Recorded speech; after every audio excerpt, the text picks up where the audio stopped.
This is to introduce or to present the following projects, because as we said, the first restoration work started about 20 years ago, resulting basically from the awareness raising about the river degradation starting from the 80s. And on this site we're starting new restoration works resulting from a process that started at the beginning of the years 2000, and that's also resulting from the awareness raising of morphological dysfunctioning and the consequences starting in the years 2000. So there you have a quite clear illustration of morphological developments that have been addressed already, coming both from the construction of these developments in the 19th century, their impacts on the mobility, on banks, on the sediments. Then you can also see the consequences of the second works generation that contributed to decrease sediment inputs because of the dam and because of the decrease of the discharge, and also extraction of sediments directly in riverbeds that were authorized in France until the 90s. So for building works, granulates were taken from the riverbeds. This is not authorized anymore, or only in the main high water channel. Since the 19th century, close to that site we can see a lowering of the riverbed close to 3 meters. So, and we have even digging holes up to 12 meters for material extractions. So here we're about at that level on the picture, and we're looking, well, I am looking that way. So we're looking downwards. So behind us, we have this system of the so-called Girardon-Rhône system. So there you can see one that's with concrete here. And in the middle of the 20th century, these areas were still wet, and you can see the evolution where everything got dry. Trees have grown mostly on the works, but also sometimes inside the grind system. And regarding the morphological transformation, we can also mention the fact that in the first restoration project, this dynamic dimension was not very much taken into account. So there was the lowering of the bottom of the Rhône River that kept on. And one of the first goals of the restoration of that oxbow were basically lost because the oxbow was disconnected. And the current program consists in trying to act directly on morphological processes and to use the leverage we have on those processes. So basically the localized removal of the former Girardon system that is blocking the dynamic on the banks. So basically, before we would directly dig and design secondary branches and create an environment, but in that case the idea is that when the river is in flood, that the flood can erode the banks in order to recreate dynamics and to let vegetal species to grow. So we could, and the aim is to let species who almost disappeared reappear again. Daniel was also talking about the disconnection of the alluvial forest from the water table, and basically we're losing the pioneer habitats. So there we have various leverages to act. So wherever we can, we want to remove the rock fill, the one as you can see here. There's still this goal to recreate channels or secondary branches.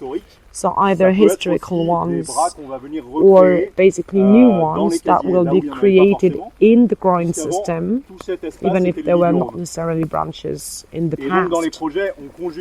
And in the projects we're trying to associate both the removal of the Girardon system and the recreation, the new creation of secondary branches in order to promote erosion in the grind system and the recovery of material that will participate to sediment transport. And one of the last leverage, as I said, there's a major deficit of rope sediments, big sediments in the Rhône River. And in order to recreate channels, there will be fine sediments or gravels that will be extracted. So since 2006, we've had the obligation to put them back in the river, and there we have fine sediments for which there's a global added value because they reach the sea and participate to the global transportation and the maintenance of the coast profile. But we also have gravels that have a real ecological added value. For everything that's about fishes or running water fishes, fishes. They also have a major role to play because with the sediment deficit we have bigger and bigger sediments in the Rhône River, and basically when we're taking material that has been stored in the grounds for 150 years, we will find grain size that are more adapted to some fish species. So for running water fish species 20 years ago, they had to undergo with the increase of the discharge, the increase of the speed, but the grain size was not especially in favor of those fishes. So that's one of the first leverage to basically put the rock, like the earthworks back in the river so that it can participate to solid transportation. So this is the implementation during the building phase, and very quickly the gravel are transported in the first floods. That's a building site that we did recently a little bit more downstream on the Rhône River, and that's the same place just after the flood, and it was an area where the deficit was quite important. We were directly on the rock soil. So basically the riverbed was directly made of rock, and there we can see a new alluvial layer at the bottom. Si on en vient pour présenter un peu la globalité du projet, donc trying to present the project as a whole, we are located here. Donc là, ce qui est prévu et les travaux qui démarrent, what is planned here, on a en bleu le recreusement in blue, it's about digging new channels. Donc sur cette section-là, on le this canal qui va être section, recreusé, c'est la Lône qui a été recreusée the channel that il y a is going to be redigged is the backwater, the oxbow that was created 20 years ago that's going to be recovered in order to find a permanent input. Mais lors des premiers travaux, donc il y a 20 ans, à l'entrée de la Lône, you will see just after that, but at the entry, what was built 20 years ago was a concrete work to calibrate the discharge, and at reserved discharge there was a flow rate of 5 cubic meters per second, and at that time we were scared by the erosion of banks and there was no attention for dynamics. We really wanted to be in control, to have control of the things, and now we have more knowledge on that topic. The first dynamic restoration works started in 2009, southern from this place, and we have a return on experience, and today it feels more comfortable to dismantle everything that blocks, that hinders the dynamic. So the idea is to remove that system that was done at the entry of the oxbow, so that the flow, the flow can enter directly. On va réintervenir aussi We're also going to work on the first oxbow that we walked through, the one that is the Rhône. Donc l'idée est de revenir au fond the idea is de la restauration d'il y a 20 ans et par rapport aux to restore the bed as it was 20 years ago, and with respect to invasive aquatic species, Myriophyllum heterophyllum, c'est heterophyllum. C'est de maintenir une pression d'arrachage de ces espèces-là. The objective is to maintain a pressure to clear, to remove these plants in a repeated manner to limit its growth and expansion. The negative negative effect, that it's increasing the enclosure of this environment. So we basically want to increase the life duration of the environment, same functionality as what was decided 20 years ago, but to make it younger and to deal with this issue of invasive aquatic species. In other secondary channels, we will also create new ponds. So every time it's about 100 meters long. So the aim is to find the same functions as what we have here. And in this entire system, there will be a removal of Girardon systems, growing systems. We still have an issue. You can see we have big trees here that basically grew directly on the dikes. And when we started performing the studies, we wondered whether we should act as generally as possible, even if that meant having a strong impact on the trees, or should we find more compromises? And basically we worked together with SMIRIL and in consultation with local associations like user and local inhabitants associations in order to decide what was best to do. Should we optimize the relationship in terms of erosive dynamic at the cost of the landscape and the trees? And basically the choice was made, so the dike that is just underneath our feet, on that line the dike will be maintained in order not to destroy the landscape.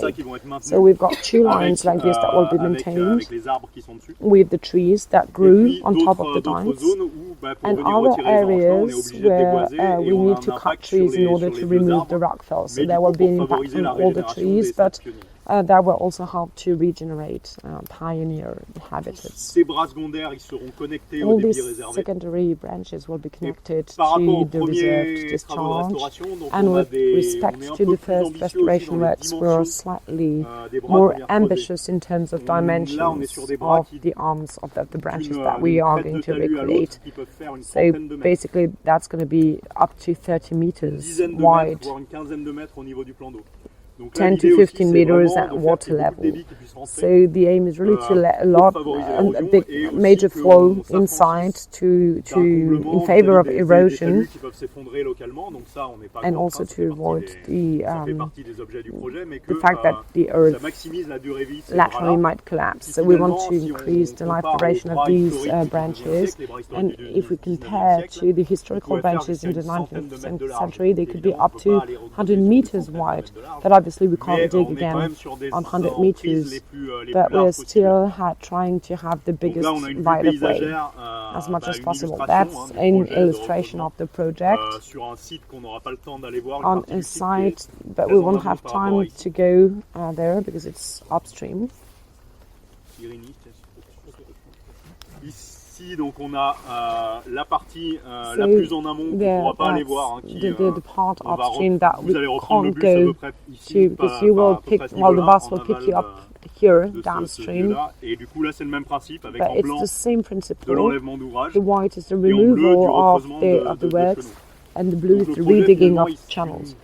Donc ça typiquement c'est donc là c'est sur un chantier qu'on a réalisé il y a quelques années that was done a few years ago in the south. Le type de milieu qu'on va chercher, donc des bras secondaires connectés. This is the type of environment we're looking for, so secondary arms that are connected, erosion profiles that are good for some bird species, for example. Et le gravier aussi qui peut être repris par l'érosion, qui va créer des plages de gravier covered, used by erosion, that's going to create like gravel beaches that are also in favor of some species, and that can also be included in solid transportation by the Rhône River. So this is the type of environment that we are looking for, that we want to recreate as part of the project objectives. On a parlé aussi de la renouée du Japon tout à l'heure. We talked about the Japanese knotweed earlier, so we have a lot of this throughout the site. You can see some just behind. Et la renouée du Japon, elle se And the dissémine par Japanese ses knotweed rhizomes, par ses parties souterraines. disseminates with Donc, quand on the va venir underground terrasser les parts of it. matériaux, So basically, when il we y a un are risque doing the évidemment earthworks, de dissémination. there is a risk to spread Donc, it. vis-à-vis de la renouée du Japon, ce So, qu'on fait with usuellement, respect to c'est qu'on ne remet Japanese pas les knotweed, déblais what we do dans le usually is Rhône, that on we're va les not traiter putting et on a développé the là des earth back méthodes qui sont into maintenant largement the Rhone répandues de River. criblage It's going to be et de processed. concassage. We have methods to Donc l'idée, c'est de to cribler, screen de and sortir ces matériaux to sur une crush. zone So basically, we are screening the material in an outside area in order to separate the fine sediments from the Japanese knotweed. Les matériaux fins, alors The on arrive fine à des très sediments. bons résultats, ça nécessite une surveillance. So basically, we pour can vérifier achieve very qu'il y a good pas de results. It réseau takes qui a passe lot of entre les mailles. monitoring to make sure that Les there's matériaux fins qui sont traités, on va pouvoir les no remettre part au of Rhône. Japanese knotweed that Et goes through. habituellement, So ce fine qu'on fait, sediments c'est are qu'on va put back in concasser the river, finement, and usually what we do is that we les rhizomes pour pas crush qu'ils puissent repartir. the The vegetable parts to make sure it cannot grow again in the river. We have a different approach on that side. Basically, we had the opportunity. There's a former water area, former pond that's completely disconnected from the river. It's a former quarry, extraction quarry, and it was used as a recreational area some time ago, but it's not accessible anymore. And it's not a very good area for biodiversity because it's quite homogeneous, quite steep banks, and basically the aim is to flood, like to drown the knotweed, Japanese knotweed in this area and to recreate a wetland. And basically we want to create shallow water environments on this former area that is going to be reconnected to the Rhône River to recreate spawning areas for fishes. The approach is also to reduce the carbon footprint of the building site and to suppress, to remove the crushing phase that's quite highly consuming in terms of fuel. Concernant les travaux, donc on intervient pendant les périodes de moindre sensibilité biologique, donc en hiver. The works we try to operate during the periods where it has the fewest impact for the species. So basically in the winter, but that's also when we are mostly exposed to the rise of the water level.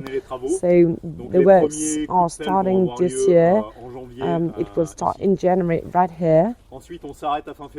We will stop at the end of February. And there, given the volume, it was probably going to take 3 successive seasons from September to February, so until 2027. Voilà, globalement pour le projet, on va aborder aussi en interface. We're also working, so when putting the sediments back into water, we're also working on contamination topic. So that will be addressed later on. I'm not going to go into the detail, but here it's a total earthworks volume of almost 500,000 cubic meters. 200,000 cubic meters of fine materials, 50,000 that are rock fill material that are going to be recycled